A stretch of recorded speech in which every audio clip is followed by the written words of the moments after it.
The music was too loud. The laughter was too sharp. The chandelier light splintered across the ballroom like it was mocking her.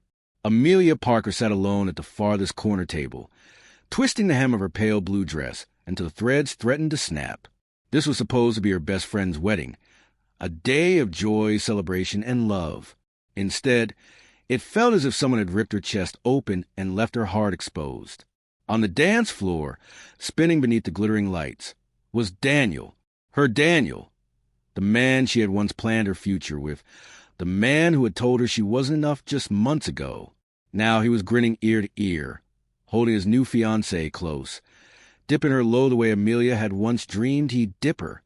Every clap, every cheer, every phone raised to record them was another twist of the knife. Amelia's chest burned. Her throat tightened. She wanted to vanish. Then it happened. A chair scraped beside her. She felt the air shift as a man leaned in, his voice low, steady, and oddly protective. "Act like you're mine tonight," he whispered. Her breath caught. She turned to him, and everything froze. He was older, maybe early 30s, with a sharp jawline, dark hair swept back with careless perfection, and a suit that whispered wealth without flaunting it. His gray eyes locked onto hers, unreadable yet steady, as though it already decided something she didn't understand. "What?" she whispered back, her voice breaking. He didn't smile. He simply reached for her hand, warm and certain. "Trust me?" The rest of the ballroom blurred as he stood, pulling her gently to her feet. Amelia's knees wobbled, but before she could protest, he guided her toward the dance floor. Heads turned. Conversation stalled. Suddenly, the invisible girl became the center of the room's curiosity, and Daniel noticed, too. His eyes narrowed as Amelia found herself in the arms of a stranger who radiated quiet power, the kind of confidence that made others instinctively step back. The music swelled. Before Amelia could think, the stranger spun her lightly, catching her just in time, his hand steady against the small of her back. "You're trembling," he murmured low enough that only she could hear. "Because this is insane," she muttered, though her body betrayed her, leaning closer to his warmth. He tilted his head, studying her as if he saw right through every wall she had ever built. Or maybe it's exactly what you need. For the first time all evening, Amelia wasn't invisible. She wasn't a forgotten friend sitting at a corner table. She wasn't ordinary. Every eye in the room was on her, and though her chest still ached, a strange flicker of defiance sparked inside. She didn't even know his name, but in that moment, she clung to his words like a lifeline. Act like you're mine tonight. Pretending, even just for tonight, felt safer than being broken. The waltz ended, but he didn't let go. His hand lingered at Amelia's waist, as though he'd been guiding her all his life. Applause broke out, but she flushed, trying to step back. "Thank you," she began. "Stay with me," he said calmly, controlled. Before she could protest, he led her toward the bar, away from the glittering crowd. Guests whispered as they passed. She caught fragments. Who is she? He never brings anyone. But she kept moving until she sank onto a bar stool, her breath shallow. "Why are you doing this?" she asked. He ordered 2 glasses of champagne, without looking at the bartender. "Because you looked like you needed saving. I didn't ask to be saved." He turned to her, his gray eyes steady. "No, but sometimes the right people show up before you can ask." His confidence unsettled her. Men like him didn't even glance her way, let alone pull her into the spotlight. She wanted to shrink, to fade back into anonymity. But she couldn't. Daniel was watching. Daniel, standing just a few feet away with his new wife on his arm, staring as if Amelia had betrayed him somehow. The audacity made her blood boil. "He left me, and now he's angry that I'm not sitting here broken anymore. Would you forgive him if it were you?" The stranger asked suddenly, his eyes never leaving hers. "Forgive who?" He tilted his chin subtly toward Daniel. Her throat tightened. "No," she whispered. "Not after the way—" She stopped herself, cheeks burning. Why was she telling this to a stranger? He didn't push. He simply handed her the champagne and raised his own glass. "Then tonight, Amelia, you're not alone. Let's give him something to think about." Hours blurred. He stayed by her side, introducing her to people she'd never have dared approach, speaking her name with such ease that others looked at her differently. For once, she wasn't invisible. Yet beneath the warmth spreading through her chest, doubt gnawed. Who was this man who carried so much quiet power? Why her? Her question found its answer when Jessica, the bride, rushed over. "Amelia!" she squealed, her veil bobbing as she threw her arms around her. "Oh my God, you look radiant tonight." She glanced at the man beside her, eyes widening. "Wait, is this Adrien Vale?" Amelia frowned. "You know him?" Jessica laughed breathlessly. "Know him? Everyone in this room knows him. He owns Vale Enterprises. He's practically running half the city. People beg for meetings with him. And he's here with you." Amelia's stomach dropped. She turned to Adrien, but he only gave her the faintest of smiles, unbothered by the revelation. Jessica's grip tightened on Amelia's hands. "Girl, do you even realize what this means?" Amelia forced a shaky laugh. "No, not really." Jessica leaned closer. "Then you'd better hold on."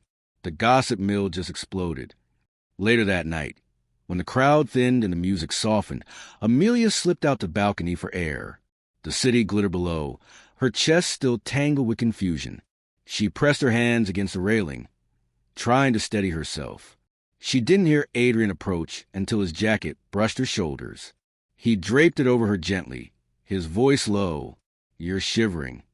"I didn't mean to cause a scene," she said, startled.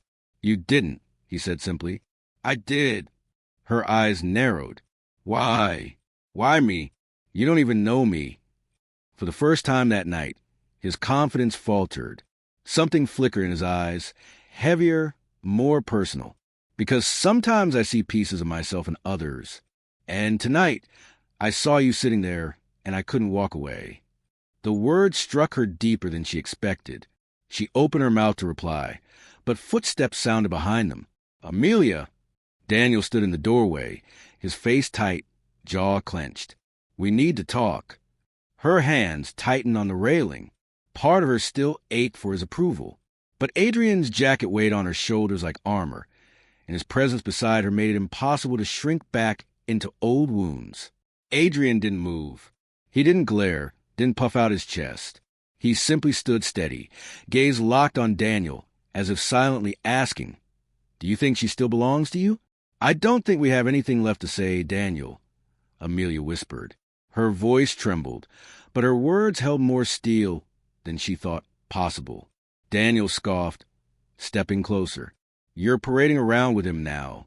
What are you trying to prove?" Adrien's hand brushed Amelia's lightly, barely a touch but grounding. He spoke with calm precision. "She doesn't have to prove anything to you." The tension crackled. Daniel's eyes darted from Amelia to Adrien, then back again before he muttered something under his breath and disappeared into the ballroom. Amelia exhaled, the tightness in her chest breaking. She turned to Adrien, her voice barely audible. "Thank you, but you don't have to keep stepping in." He studied her, eyes softening. "Maybe I don't, but I want to." The ballroom felt smaller after Daniel stormed off. The music, the laughter, even the scent of roses. It all pressed against Amelia until she could barely breathe. Adrien remained at her side, calm and steady, but she shook her head. "I need air, real air, away from this," she whispered. Without hesitation, he guided her out to the hotel lobby, past curious stares and murmurs, into the cool night. The city glittered around them, but it was quieter here. Amelia pulled in a shaky breath, clutching his jacket closer. "I don't belong in there," she admitted. "You don't belong under anyone's shadow," Adrien replied. His words lingered. For the rest of the night, they walked. Just blocks. Just quiet streets. No grand gestures. He asked about her. Not polished introductions. Not small talk. Real questions. What she loved. What she feared. Why she was trembling when he found her. And Amelia, against every instinct, answered. She told him about how Daniel had chipped away at her confidence, how she had spent years trying to be good enough, only to end up discarded like she was nothing. Adrien listened, really listened, without once interrupting. By dawn, when the sky softened to pale gray, He stopped outside her apartment building. He didn't push. He didn't ask for her number. He only said, "You don't see it yet, Amelia, but you are not invisible. One day you'll believe it." Then he left. The weeks that followed were messy. Amelia avoided every call from Jessica and every whisper gossip thread that tied her name to Adrien Vale.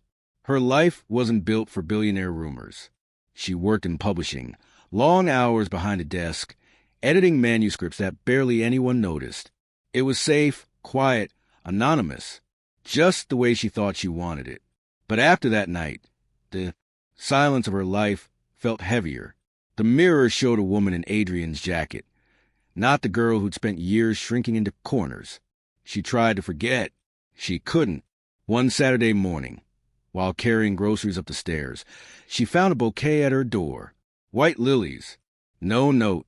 She froze, heart pounding. Daniel? Her landlord? A mistake?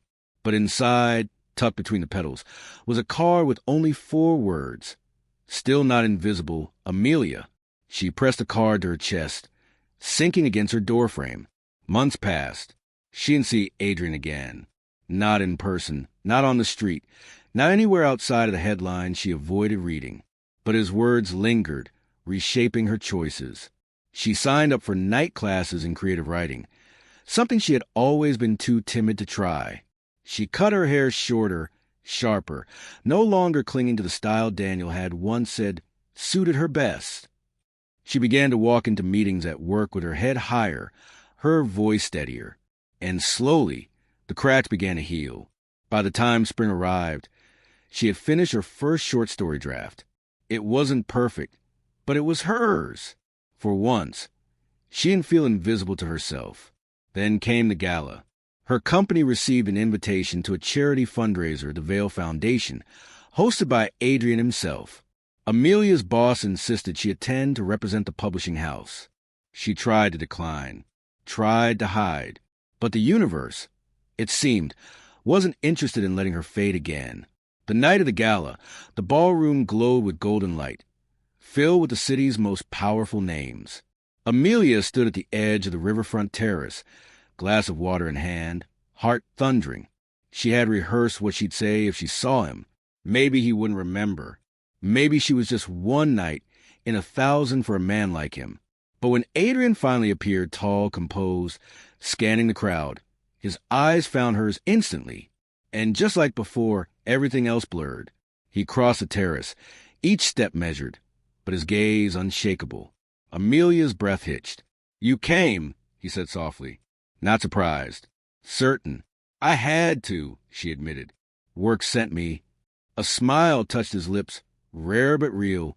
"Then I owe your boss my thanks." For a moment, neither spoke.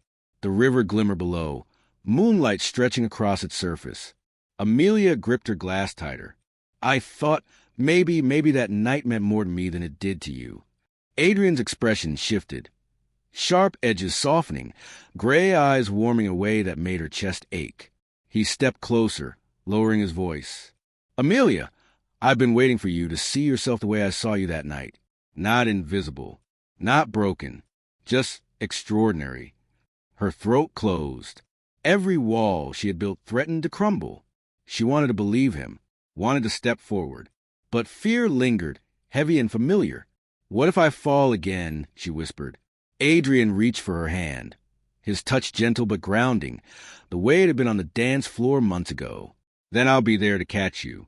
Not because you need saving, but because you deserve someone who won't let you stand alone." The city faded.